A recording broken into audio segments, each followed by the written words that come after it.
Dorothy lived in the middle of the great Kansas prairies with her Uncle Henry, her Aunt Em, and her little dog Toto. Everything there was gray. The grass was gray, the house was gray, and the sky was gray. But one day, the sky turned a very dark, angry gray. A cyclone was coming. It picked up the little house with Dorothy and Toto inside and spun it round and round, carrying it far, far away.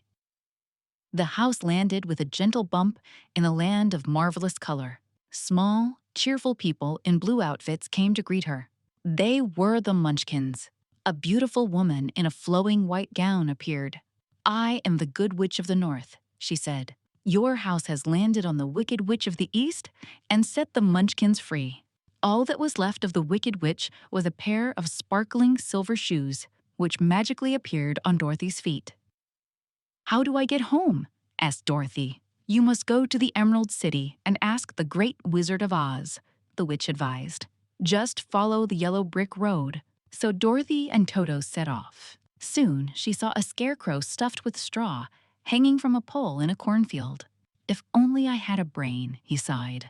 "Come with us," said Dorothy. "We can ask the wizard for a brain for you."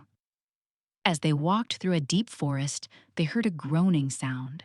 They found a man made entirely of tin, rusted so badly he couldn't move. "I was caught in the rain," he creaked, "and now I can't move. I wish I had a heart."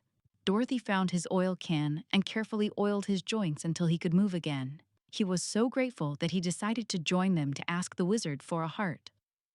Suddenly, a huge lion leaped onto the road with a mighty roar. Toto barked at him, and the great beast whimpered and backed away. "I'm a coward," he confessed sadly. "I have no courage." Dorothy felt sorry for him. "You should come with us to the Emerald City," she said. "The wizard can give you courage." And so the four friends continued their journey together. After many long days of walking, they saw a bright green glow on the horizon. It was the Emerald City. The city was more beautiful than they could have imagined. Everything, from the tall towers to the cobblestone streets, was a brilliant, sparkling green. A friendly guardian of the gates gave them all special green glasses so the city's brightness wouldn't blind them. They were led to the wizard's enormous throne room. A giant green head, made of smoke and light, floated above the throne. "I am Oz, the great and powerful," it boomed. "I will grant your wishes, but first, you must prove yourselves worthy. You must defeat the Wicked Witch of the West." The friends were terrified, but they knew they had to try. The Wicked Witch of the West saw them coming in her magic crystal ball. She was furious. She sent her army of winged monkeys to capture them. The monkeys flew down, grabbed Dorothy, Toto, and the lion, and carried them to the witch's dark, gloomy castle. The witch wanted Dorothy's powerful silver shoes, and she was going to get them. The witch was cruel to Dorothy, making her do chores all day.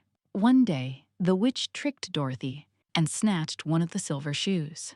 Dorothy grew angry. She grabbed a bucket of water used for mopping the floor and threw it all over the witch.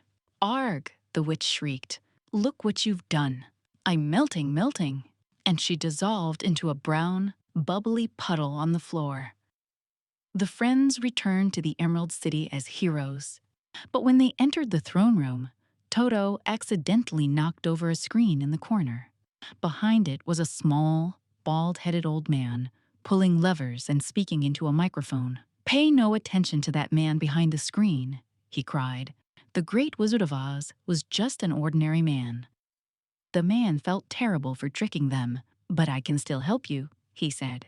He gave the Scarecrow a brain made of bran, pins, and needles, telling him it would make him sharp.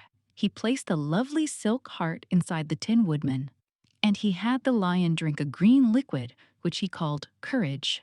The wizard helped them see that they had what they wanted all along. But the wizard's hot air balloon, which was meant to take Dorothy home, flew away by accident before she could get in. Dorothy was heartbroken until Glinda, the beautiful Good Witch of the South, appeared. "Your silver shoes could have taken you home from the very beginning," Glinda said gently. "You just had to learn their power for yourself." Dorothy said a tearful goodbye to her dear friends. Then she clicked her heels together 3 times and said with all her heart, There's no place like home. In a swirl of light, she was lifted into the air. She opened her eyes and found herself lying on the gray Kansas prairie. Aunt Em and Uncle Henry were running towards her.